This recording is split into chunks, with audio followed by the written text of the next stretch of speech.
Folks, welcome into That Betting Show for April 25th, 2019, your one-stop shop for all your sports betting needs. The NFL, Teddy. Christmas Eve has come. Christmas Day is here. A lot of new additions to these football teams, sure to boom or bust over the years. Let's get right into the hot topics today. He's Teddy Severance. Give him a follow on Twitter at Teddy_Covers. I'm Donnie Seymour at Right Side VP. The NFL draft in Nash Vegas tonight, Teddy, as we like to say, with Kyler Murray sitting at minus 500 to be the number one overall pick. It's great with the advent of gambling. Now we can check in. There is some value plays out there, Teddy. Let's talk about it today. The NFL draft, Nashville, starts at 8 p.m. tonight, round one. All right.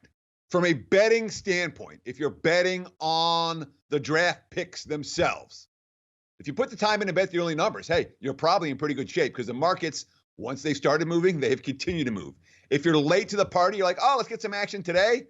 There's lots of chalk to lay, which means that you don't have to be wrong on very many picks to lose a bunch of money. From a betting standpoint, the NFL draft is like anything else. You put the time and the research in, there should be some good opportunities. You're late to the party, just trying to get a couple of bets down, best of luck. And it's definitely worth noting, for all of the prognostications and for all of the talk of all the TV talking heads and all the NFL GMs, remember this. They're always wrong. They're all wrong. All of them, the GMs, the talent evaluators, the pundits. When you go back and regrade drafts, even a year later, I went back and looked at the 2017 Saints, who had arguably the best draft in modern NFL history. And you know how many A's they got after the draft? 0. You know how many C's they got? A whole bunch. So recognize the GMs are wrong with their evaluation. The pundits are wrong about who's going to take who's going to take who, and the draft itself. If you bet early, you've got some great numbers in your pocket. If you're trying to bet today, good luck. Teddy, we date ourselves sometimes here because remembering back in the drafts, the boom or the bust, or how about these topics about the Indianapolis Colts? Who the hell is Mel Kiper Jr.? I mean, there was some great theater and great TV out there when these pundits started making a name for themselves. Now more likely to take over, and you see that draft board on ESPN, which each and every team, there's a reason why there's NFL GMs and they work for scouts and they work for scouting departments for individual teams, and there's a reason why people are on ESPN. A lot of people, Teddy, just look at the ESPN ticker like, I can't believe they didn't pick that guy. Meanwhile, the pros and the Joes are separating themselves, obviously being in the draft room. If we take a look at the smoke clearing, you're right about laying chalk. Nick Bosa, minus 395 to be drafted with the number 2 overall pick. And how about, Teddy, you want a little value here? First running back taken off the board, Josh Jacobs, minus 825. Now, look, you know me, Teddy, and I know you're going to yell at me on the stance that I have. My Philadelphia Eagles, if everything goes as planned tonight and they do take their draft pick and most teams take up their time, after midnight, Teddy, that's when the Eagles are going to pick. I can't have this. Sure.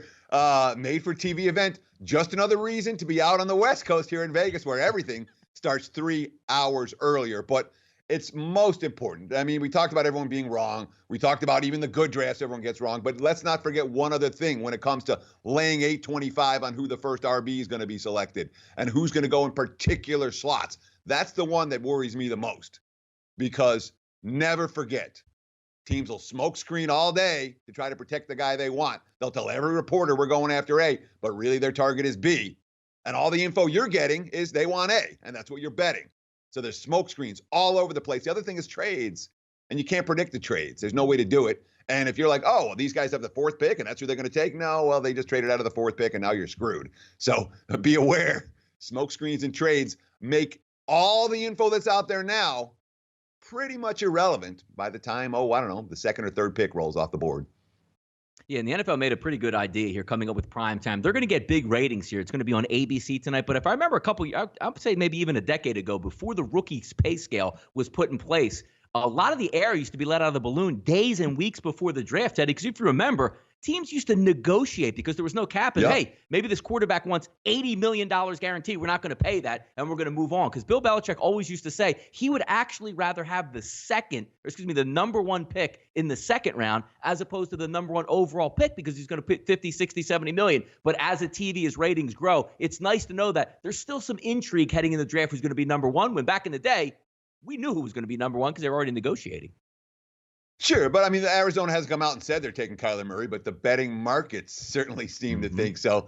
Might be a little bit intriguing. There's intrigue team by team. It's a fun night for fans, but from a betting standpoint, free agency much more impactful and much more predictive of what a team's going to do in the following year than the draft tends to be. How about a team predicting what they're going to do last night, Ted? I think we all had our marching orders last night with the Clippers. Might go up, maybe party a little bit in the Bay Area, but then go home with a loss and start their offseason where they'd be able to golf. How about Lou Williams and his 33 points? Did you know the Clippers closed at plus 15 last night and walk away with the outright victory? Who says they have to go home early last night? Forcing another game. Look, there's teams waiting for the Warriors in the second round. Warriors got to go back and play game 6, which is going to be Friday night. Interesting, Teddy, because from all these games, I would have thought that would have been the sure game where, wrapped up, ready to go. Not so fast. Clippers keeping around here. If the Warriors win this title, they're going to have to earn it. It's not coming to them. And the loss last night, in my mind, absolutely flips the balance in the Western Conference towards Houston because Golden State's not going to get their rest. This is the Warriors team, 2017, 2018. They played exactly one playoff series longer than 5 games. They had 4 sweeps during that span. They just lost for the second time at home to a number 8 seed, starting 2 rookie guards, a team that traded away their best player at the trading deadline. This isn't the Warriors of last year, and we've seen it multiple times in this series already. Last year's team doesn't blow the 31-point lead in game 2. Maybe they lose by 8, or they win by 8 or by 6. But they don't lose that game. And boy, the defensive effort for Golden State last night just wasn't there. And in a closeout game at home, when your defensive effort isn't there, that is a giant red flag for the Warriors moving forward. I'm going to say it right here, right now. The Rockets are winning the round 2 series over Golden State. Golden State will not three-peat this time around. Teddy, even looking at the betting markets all year long, because on that betting show, we've gone over it, and we see the numbers daily. The Warriors just not adding up against the number. But, some of the pundits out there, myself included, figuring, like, you know what, the Warriors may be a little bit bored during the regular season. Once they get to the playoffs, they can flip the switch. That's not the case. It's just turning it on and mowing it through, because you see in the Eastern Conference, game or series 1 with the Bucks, just, plowing through the Pistons, going through 4 games, a team that's motivated, ready to go, and dispatching of a team not nearly as talented as them. And then we look at game 6, because we all know it's a grind in the playoffs. The quicker you're in and out of your series, the easier it is for the next series, because you're not going to get that much layoff, but also the loss of the big man that they had for Golden State now filtering over. Can they just say, you know what, let's just wake up, let's close this game out? Or do you see like maybe a chink in the armor there for the Golden State Warriors moving forward? I see a big chink in the armor. Like I said, I think the Rockets are going to beat the Warriors in the second round. All that being said, last night's game, something of an aberration. Doc Rivers, I don't want to get ahead of myself. They're up 3-2 still, but I just loved how we played. All we talked about is being us. I told our guys they've been them in this series. We have to put a game where we are us through the game. Last night, they were, Kevin Durant. That's the worst case scenario for any team. You're missing shots and you can't get stops. You feel like you're a bottomless pit. Hopefully we knock down shots and get stops next game. I'm worried about the Warriors. This is not, last year's championship team does not lose this game. They don't lose game 2. Same story for the year before. This year's team is different. A little bit fat, a little bit happy, a little bit chemistry challenged. There's certainly a hungry Rockets team that's playing defense, looking at Golden State, resting right now while the Warriors got another game to play. Teddy, collapse in the nation's capital. Game 7, exit stage left. The Stanley Cup champions. The Capitals are out. How about this one, Teddy? Open up quick, exactly the way you want at home. You want to dispatch the other team. You go up 2-0.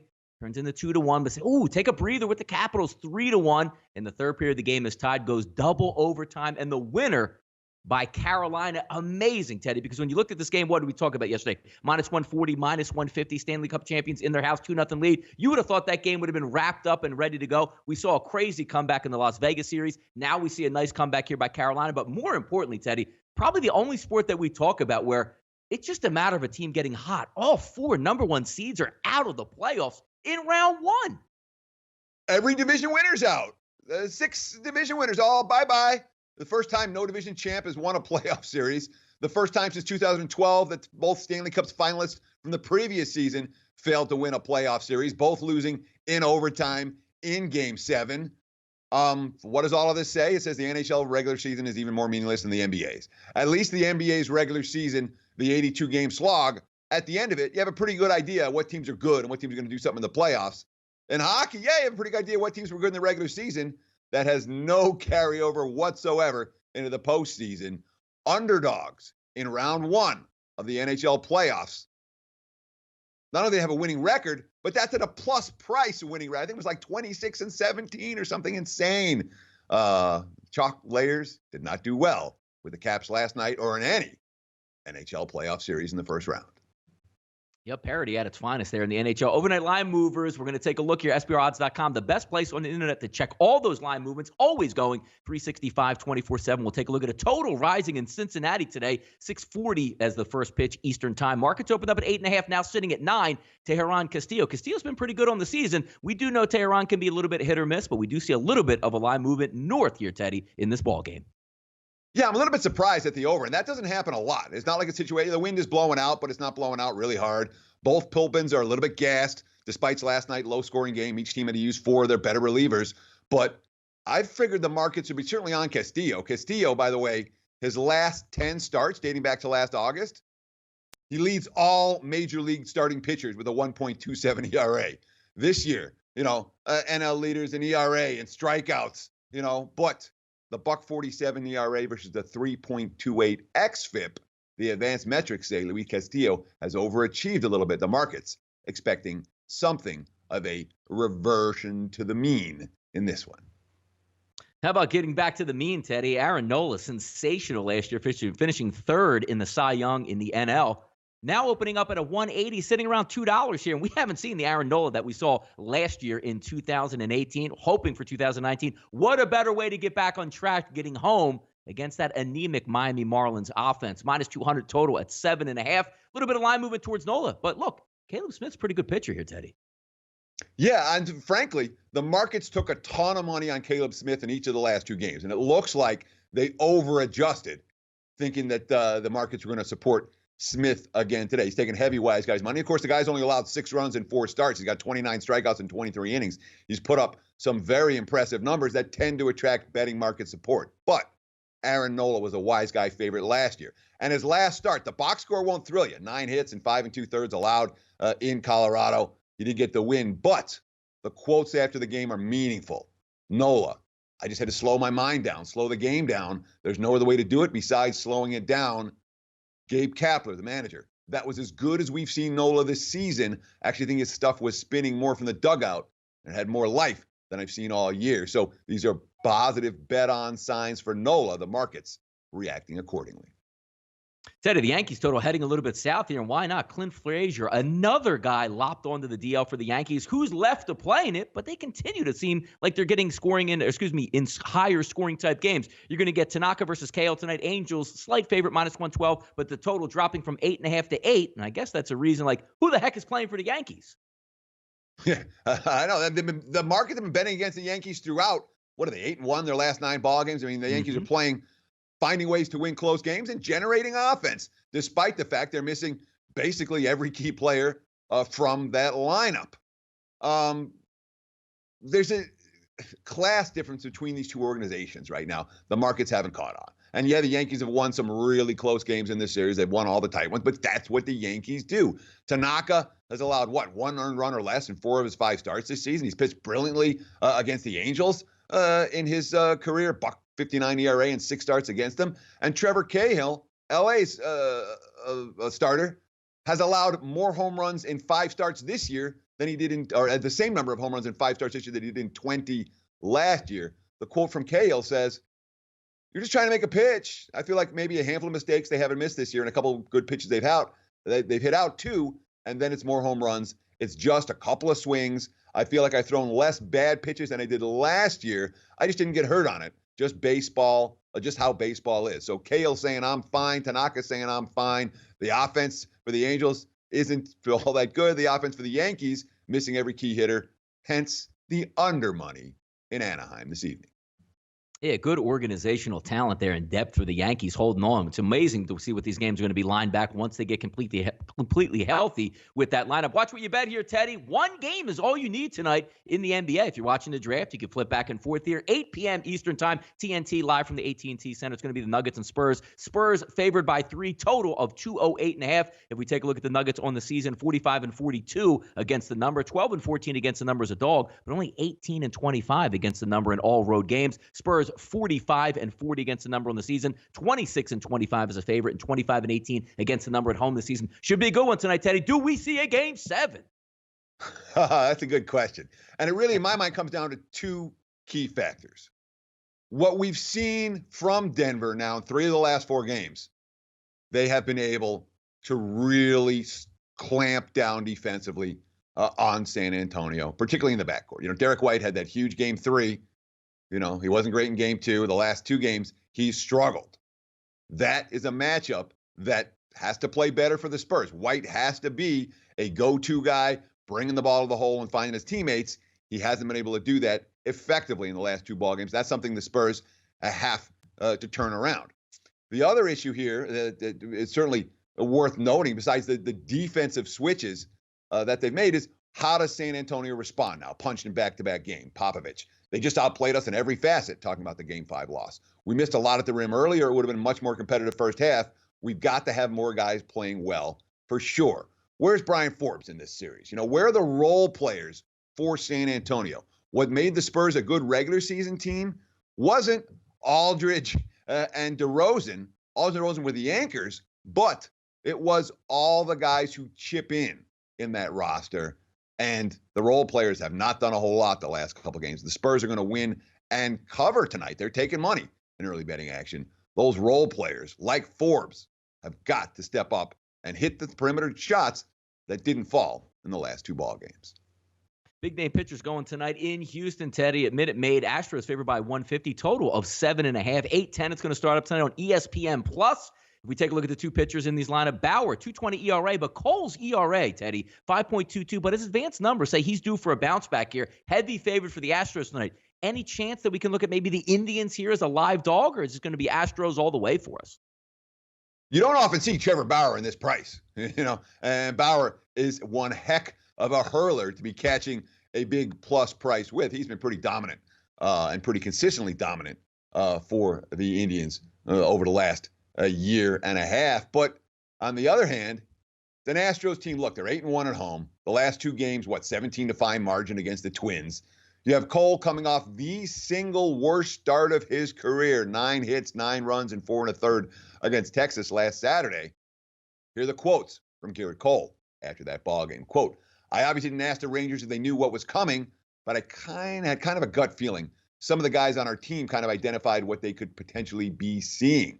I changed my set position a little bit from last year and actually anticipated maybe a little bit of an adjustment period. Unfortunately, it all came crashing down in 1 game. It wasn't a big adjustment. I was able to mix it up towards the latter half of the game. So we came up with a game plan this week on how to clean it up, and hopefully that will take care of it. So what we saw last time, a bit of a mechanical flaw, it looks like it's been corrected. And I think that the Astros are a better team than the Indians. So if I'm playing, I'm laying, Donnie. That's the way I would look in this one. Yeah, because if we take a look there also with Cleveland, a 278 weighted on base average as a team versus right-handed pitchers and only a 67 weighted runs created plus. So if you're going to get bounce back and get back right, this is the night to do it for Cole. Teddy, let's take a look at the NHL. No rest for the weary. You win a Game 7, they turn you right back around and put you back on the ice. The Bruins favorite as a minus 150 favorite, total of 5.5. CBJ is going to start Bobrovsky tonight, and Boston going to counter with Tuukka Rask. The NHL doesn't stop, Teddy, just because the top 4 are out. Yeah, it sure doesn't. So this is a classic scenario right here. You have Columbus, who played a heck of a first round. They were better than Tampa Bay. You know, the quotes I was seeing, they were better than Tampa Bay on every shift, every line, every face-off, every period. Columbus didn't sweep the number 1 team in the NHL by accident in round 1. But now they've been sitting for a week. The other team's battle-tested. Boston, 7-game series down to the wire. They're chalk here. They don't have to travel. Which side gets the edge in that? Columbus is scared. Columbus can win the cup.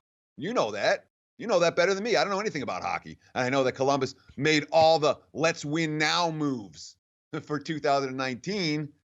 But for game one, I'm definitely concerned about the layoff having a negative effect on the Blue Jackets. All that being said, Columbus wins this game, they're liable to sweep again. That team played really, really well in round one. They played as good as anybody in the NHL. They might be dangerous underdogs again in game one tonight. Teddy, negative effect here is what James Holhauer is doing to his opponents, to say, on Jeopardy. Surpasses the $1 million mark and adds to it on Wednesday. Now, if we take a look, Teddy, he doesn't even get challenged here, which is interesting because once he gets to the final Jeopardy, he's up by so much money, he can afford to go all in and basically still win because nobody can double their money and catch this guy. The one interesting thing about this here, Teddy, is, in the gambling industry, they always say, don't overreach yourself. If you're good at the NFL, stick with the NFL. You can't cap 6 sports all at once. When I watch Jeopardy, Teddy, this guy knows every single category about every single thing in the world. And by the way, Teddy, going into the casinos there, you live in Las Vegas. Teddy, do you know this guy? Have you met up with him yet? That's a question. It's amazing how many people, random people I haven't talked to in 10 years, like, oh, this James Holzhauer? Everyone's watching him. No, I don't know him. I've seen him. I might have met him one time, but I don't know. He's not in my circle of guys. That being said, is he ever going to, how does Jeopardy solve this problem? He's going to be there. I know that Ken Jennings was there for 10 weeks. I wonder when it starts to get boring. Clearly, it hasn't gotten boring yet. Nope. And you know what hasn't gotten boring yet, Teddy? Me and you here on That Betting Show once again for April 25th, 2019, your one-stop shop for all your sports betting needs. The draft is tonight. Me and Teddy will talk tomorrow about, boy, that was a missed draft pick, or, ooh, what a whiff. Sure to gone wrong predictions on our side here. What a fun show it'll be. Teddy Savransky, once again, give him a follow on Twitter at Teddy_Covers. I'm Donnie Seymour at Right Side VP. Tune in tomorrow for more of That Betting Show, and we'll get you ready for draft night 2. Take care, folks.